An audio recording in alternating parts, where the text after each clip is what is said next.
There is this expectation for men to be strong, to be safe, to be solid, to be steady, to not show weakness. And so most men learn very, very early on to suppress a lot of what they feel. I'm Rachael Sloan. I'm a divorce coach for men. And in my work, I've seen men run into two really big stumbling blocks when it comes to recovering from their divorce. Now, a lot of times people think that the reason it's hard for men to move on is because of how unjust the system is, that there's a lot of bias towards women, maybe even in the courts or with attorneys, things being biased towards women. And that can play a big role. And it does play a big role for a lot of men. But ultimately, the injustice in the system, even if it means that you are separated from your children or that you are taking a massive financial hit, even those things are not necessarily going to inhibit your ability to heal. There are lots of men who have been isolated from their children and do amazing healing and inner growth work. And it's awesome when they do that because at some point they inevitably have an opportunity to reconnect with their children, maybe even as adults. And because they've healed, that connection is possible. And the same is true for money. I know men who have lost hundreds of thousands, even millions of dollars during divorce, who've lost all of their retirement. And yet, if they're able to heal emotionally, they can come back from that. I can't tell you how many men I've seen make money, make more money, get raises, start new jobs, change their careers. And it's not, even though there's a lot of injustice in the system, it's not an insurmountable obstacle if you're able to get past the intense, overwhelming, and awful emotional pain that you're in. So even though the circumstances can be horrible and difficult and unfair, it is not the circumstances that make divorce recovery so difficult for men. It is the emotional experience in response to those circumstances. And so the two places that I see a lot of my clients running into trouble, one is with grief and the other is with anger. We're actually going to start with anger because it tends to come up first chronologically as men are recovering from divorce. And I'll show you why. This is one of my favorite charts. It shows the transition of different nervous system states. So how the human body tends to move from a grounded, calm, green nervous system state into fight or flight, into a freeze response, back through fight or flight to a grounded state. And I know there's a lot on this chart, you guys. You don't have to worry about all of it. I just want you to see the main pattern here, this parabola in the middle. So we've got these different states and we move through them unintentionally. This is all subconscious. So if I feel threatened, my body and my nervous system is going to move into a fight or flight response. And over on the right side of this chart, it shows you what happens, right? You start to lose blood flow to your digestive system. It goes into your skeletal muscle. Certain parts of your brain start to go offline and you become really survival focused. The reason I'm showing you this chart is because when you go through a divorce, what happens to most men is that it is shocking and it is incredibly painful. And that pain shoves you right up to the top of this chart into a freeze state. And this is where men experience feelings like hopelessness, helplessness, despair, depression, overwhelm. This is the darkness where you cannot see the light, where it feels like you are never going to get out. You don't know what to do. It is all happening to you, and there's nothing you can do to stop it, and you are losing the most important things in the world. It is a terrifying place to be. And it is made even worse because it feels so helpless. It feels like there is nothing you can do, no action you can take. And this is where the suicide risk is really high for men. This is why the suicide rate for men going through divorce is 9 times higher than the regular population. It's because when you are a man who has dealt with emotions your whole life by suppressing them, by turning them off, and now you have these overwhelmingly strong emotions that you can't turn off, you do feel trapped. Your only tool, suppression, is not working, and you are stuck here in this really painful, really horrible freeze state. And so that is when a lot of men do take their lives in the divorce process. And this is where knowing how to work effectively with anger is so important. Because I start working with all of my clients and we start with emotional regulation. It's the first thing we do. Because if you're in that freeze state, we need to regulate this nervous system and get you out of that red danger zone. But as we start to do emotional regulation work, they'll start to come to me a week, 2 week, 3 weeks in, and they'll say, Rachel, I think something's really wrong. I think I'm making a mistake because I am really angry. And not just angry. They'll use words like rage, right? Like I'm enraged. I have so much anger. It's violent anger. I think of doing violent things to my ex-wife or to her lover. And they're scared of the intensity of the anger they feel. And when they come to me in that anger, I am always so happy because this is an important, essential stage of healing. If you look at this chart again, what you're going to see is that we don't go from the red zone to the green zone. We don't go from freeze to a grounded nervous system state directly.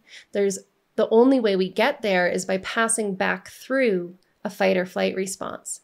And remember, being in freeze, being in despair, hopelessness, is a sense that there's nothing you can do. So to get out of that, we've got to get active. We've got to get activated. There has to be action we can take. And that is what anger does for us. Anger is that feeling, that voice that says, hey, fight back, stand up, defend yourself. You deserve better. If we're angry, some small part of us believes that we could do something, that we should do something, that there is some tiny possibility that we could fight against this threat. And now you might look at it and be like, yeah, well, getting mad at my ex-wife is not going to help. In fact, it's probably going to make it worse. And you're right. We don't want to indulge in anger. We don't want to get hijacked by anger. But we do need to appreciate the value of what it's doing, its role in moving you out of despair, depression, suicidal ideation into an active state that's also focused on your value and self-worth, right? Because anger is that voice that says, I deserve better. I don't deserve to be treated like this. This is wrong, right? That anger is there to put you into action and remind you of your own value and worth in the world. Those are essential things for you to feel and to know when you're in a freeze state. So when I am working with a man who's trying to recover from divorce and he comes and tells me that he's angry, I get happy for him. And now, yes, we do have to learn to work with that anger. And that is one of the things that I teach inside Better Beyond Divorce is how to befriend anger and work with it effectively so that it doesn't hijack you and lash out in unhelpful ways. And also so that you don't get stuck in it where it turns into bitterness and resentment, because that can eventually take you back into a freeze state. Recognizing that anger is an important and valid part of healing will help you keep from getting stuck in that freeze state.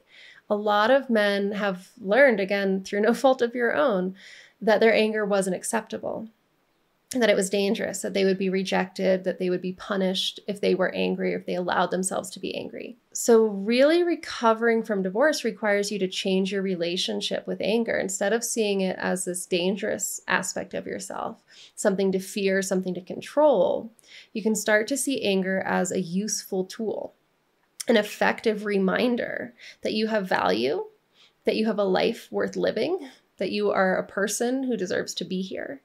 Right? Anger is going to bring you back a little bit into this world of color, this world of life, and give you some sense of purpose and drive again. So we want to take those positive effects of anger without getting caught up in the emotion.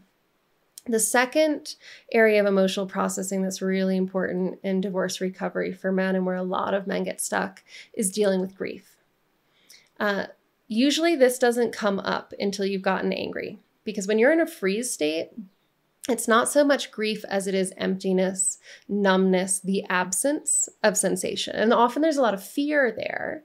And there might be moments of sadness, but true grief comes up after you've gotten angry and as you start to drop down into that green state. So when you feel safe again, when it feels safe to be here, safe to be you, what comes up there is so much grief. And often for a lot of men, and women too, that grief is so overwhelming that it takes you right back into a fight or flight response. So just as your nervous system is starting to calm down, this overwhelming sadness comes up. And the brain kind of panics. It's like, whoa, this is too big. This is too painful. I can't handle this. I can't feel this. I can't deal with it. And so we go back up and we get anxious, we get afraid, or we get angry again.